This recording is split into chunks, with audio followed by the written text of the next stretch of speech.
আসসালামু আলাইকুম।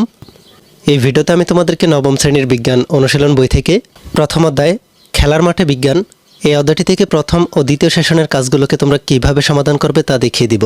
আজকের এই ভিডিওটি খুবই ইন্টারেস্টিং, তাই আমার চ্যানেলে যারা নতুন রয়েছেন তাদেরকে সাবস্ক্রাইব করার একটি ছোট্ট অনুরোধ থাকবে। आपके सामने एक बड़ा सा रेड बटन है।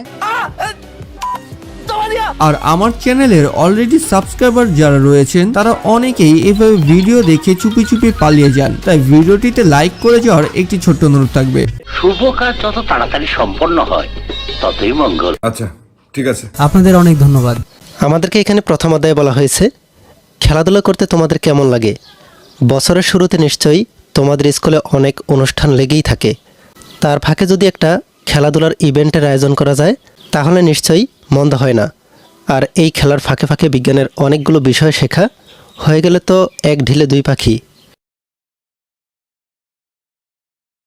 এরপর হচ্ছে আমাদের প্রথম ও দ্বিতীয় সেশন শুরু। আমাদেরকে প্রথম ও দ্বিতীয় সেশনে বলা হয়েছে কেমন আছো তোমরা সবাই। বিজ্ঞান বিষয়ে বছরের প্রথম শিক্ষণ অভিজ্ঞতায় তোমাদের সবাইকে স্বাগতম। খুব সিরিয়াস পড়াশোনার আগে একটু খেলাধুলা নিয়ে বরং আলাপ করা যাক। খেলাধুলা করতে তোমাদের কেমন লাগে? তোমাদের মধ্যে নিশ্চয়ই এমন অনেকে আছো যারা বিভিন্ন খেলায় অনেক ভালো। কেউ হয়তো দাবা, কেউ হয়তো ক্যারাম বোর্ড, কেউ ফুটবল বা ক্রিকেট, কেউ বা হয়তো দৌড়ে খুব ভালো। তোমাদের যেসব খেলা খেলতে ভালো লাগে সেটা দিয়ে স্কুলে একটা আয়োজন করলে কেমন হয় বলো তো? তবে সেজন্য এই আয়োজনের সমস্ত কাজটাই তোমাদেরকেই করতে হবে। আয়োজনের জন্য শুরুতেই ঠিক করে নাও কি কি ইভেন্ট তোমাদের এই খেলায় থাকবে। কিছু পরিচিতি ইভেন্ট থাকতে পারে, যেমন দৌড়, ভার নিক্ষেপ, ক্যারাম বোর্ড ইত্যাদি। এর বাইরেও তোমরা যদি কোনো ইভেন্ট রাখতে চাও সেটা নিজেরা কথা বলে ঠিক করে নাও। ক্লাসে সবাই 5 থেকে 6 জনের ছোট ছোট দলে ভাগ হয়ে যাও। দলের কে কোন খেলায় অংশগ্রহণ করতে চাও সেটা ঠিক করে নাও। ক্লাসে মোট কতগুলো দল হলো হিসাব করো এবং তোমাদের মধ্যে এক বা একাধিক দল মিলে এক একটি ইভেন্ট আয়োজন ও ব্যবস্থাপনার দায়িত্বে থাকবে। সেই অনুযায়ী কাজ ভাগ করে নাও। চূড়ান্ত খেলাধুলার ইভেন্টের জন্য একটা তারিখ ঠিক করে নাও। এই ব্যাপারে শিক্ষকের পরামর্শ নিতে পারো। কোনো একটা ছুটি দিনে এই আয়োজন করা যেতে পারে, কিংবা কোনো একদিন স্কুলের পরে ফাঁকা সময়টা তো তোমরা এই আয়োজন করতে পারো। চূড়ান্ত খেলার আগে সবগুলো ইভেন্ট নিয়ে বেশ কিছু প্রস্তুতি প্রয়োজন। শুরুতেই সবচেয়ে পরিচিত আইটেম দৌড়, তার প্রস্তুতি নেওয়া যাক।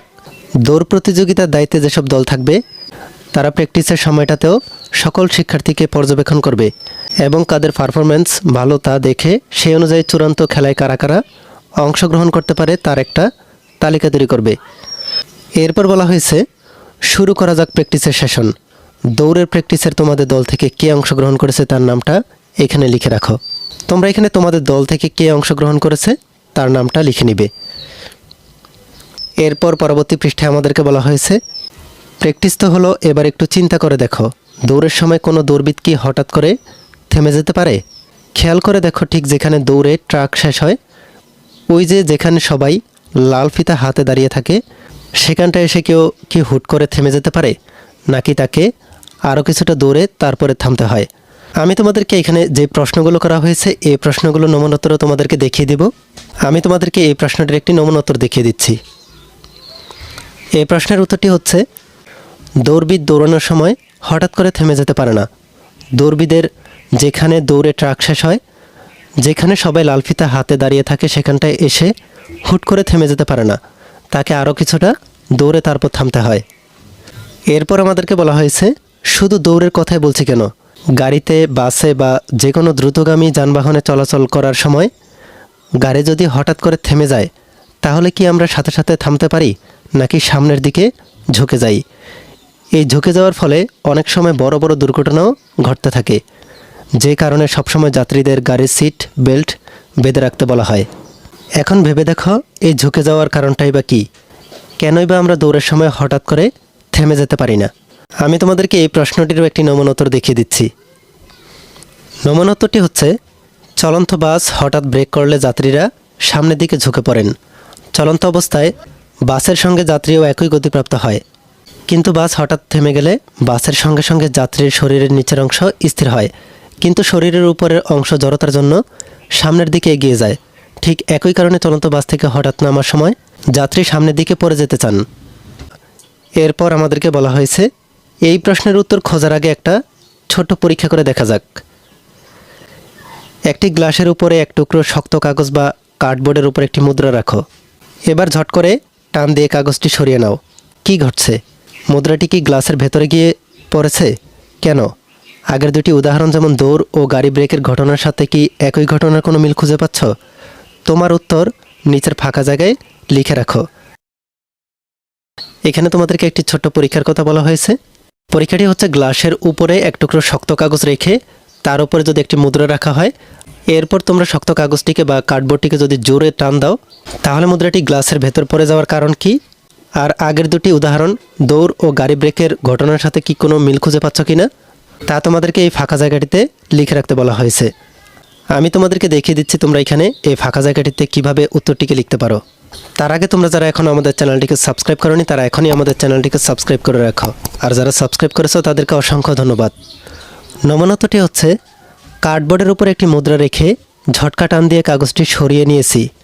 মুদ্রাটি কাগজের সঙ্গে চলে না এসে গ্লাসের ভেতরেই পড়েছে, অর্থাৎ কাগজটি সরে গেলেও মুদ্রাটি তার আগের অবস্থানেই থাকার চেষ্টা করেছে, কারণ স্থির থাকা একটি বস্তু স্থির হয়েই থাকতে চায়।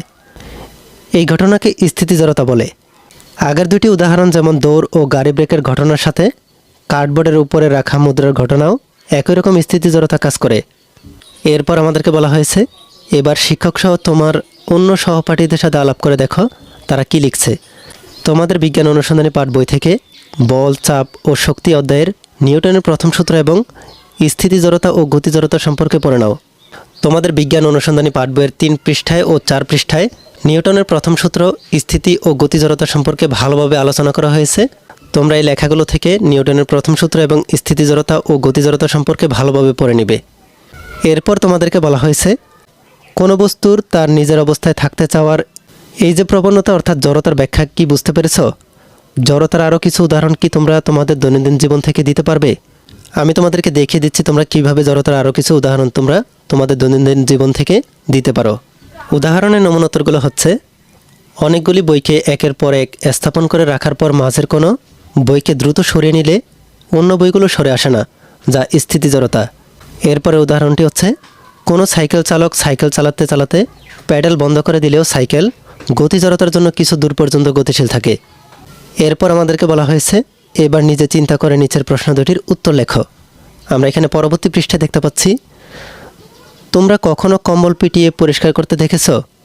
তোষক বা কম্বলকে লাঠি দিয়ে পিটিয়ে এর ধুলা বের করা হয়। এই ঘটনার সাথে জড়তার কোনো সম্পর্ক খুঁজে পাও? আমি তোমাদেরকে দেখিয়ে দিচ্ছি তোমরা কিভাবে এই প্রশ্নটির সমাধান করতে পারো। নমুনাটি হচ্ছে জড়তা হলো কোনো বস্তু যে অবস্থায় আছে সে অবস্থায় থাকার প্রবণতা। স্থিতি জড়তা হলো কোনো বস্তুর স্থির থাকার প্রবণতা। মোটা কম্বলে যখন লাঠি দ্বারা আঘাত করা হয় তখন কম্বলে থাকা ধুলোবালি স্থিতি জড়তার কারণে স্থির থাকে, কিন্তু কম্বলে লাঠি দ্বারা আঘাত করায় কম্বল সরে যায় আর তখন স্থির ধুলোবালি মাটিতে পড়ে যায়। এরপর তোমাদেরকে বলা হয়েছে ক্রিকেট খেলা দেখতে তোমাদের কেমন লাগে? তোমাদের মধ্যে কারা কারা স্পিন বোলিং আর পেস বোলিংয়ের পার্থক্য জানো?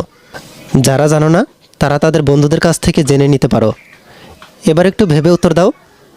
স্পিন বোলাররা মোটামুটি এক জায়গায় দাঁড়িয়ে থেকেই বল করেন, কিন্তু পেস বোলাররা দূর থেকে ছুটে এসে বল করেন কেন? আমি তোমাদেরকে এই প্রশ্নটিরও সমাধান তোমরা কিভাবে করতে পারো তার একটি নমুনোত্তর তোমাদেরকে দেখিয়ে দিচ্ছি। নমুনোত্তরটি হচ্ছে স্পিন বোলাররা এবং পেস বোলারদের মধ্যে মূল পার্থক্য হলো তাদের বল করার পদ্ধতি। স্পিন বোলাররা বলকে ঘোরানোর জন্য তাদের কনুই এবং আঙ্গুলের অবস্থান ব্যবহার করেন। পেস বোলাররা বলকে দ্রুত গতিতে নিক্ষেপ করার জন্য তাদের শরীরের ওজন এবং গতি ব্যবহার করেন। স্পিন বোলারদের জন্য বলকে ঘোরানোর জন্য তাদের বলকে যতটা সম্ভব সঠিকভাবে ধরা এবং নিক্ষেপ করা গুরুত্বপূর্ণ। এটি করার জন্য তাদের বল করার সময় তাদের শরীরের ভারসাম্য বজায় রাখা প্রয়োজন। যদি তারা দৌড়াতে শুরু করে তাহলে তারা তাদের শরীরের ভারসাম্য হারাতে পারে এবং বলকে সঠিকভাবে ধরতে বা নিক্ষেপ করতে পারে না। আর পেস বোলারদের জন্য বলকে দ্রুত গতিতে নিক্ষেপ করার জন্য তাদের শরীরের ওজন এবং গতি ব্যবহার করা গুরুত্বপূর্ণ। এটি করার জন্য তাদের বল করার সময় তাদের শরীরের ওজনকে পেছনের দিকে স্থানান্তর করতে হয় এবং তারপর সামনের দিকে ধাক্কা দেওয়ার জন্য দৌড়াতে প্রয়োজন হয়। এই ভিডিওতে এই পর্যন্তই। পরবর্তী ভিডিওতে আমি তোমাদেরকে এই অধ্যায়ের 3য় ও 4র্থ সেশনের কাজগুলোকে তোমরা কিভাবে সমাধান করবে তা দেখিয়ে দিব। এই ভিডিওটি তোমাদের কাছে ভালো লাগলে ভিডিও সম্পর্কে কমেন্ট করে জানাতে পারো। আর পরবর্তী সকল ভিডিওগুলো পাওয়ার জন্য আমাদের এই চ্যানেলটিকে এখনই সাবস্ক্রাইব করে রাখো।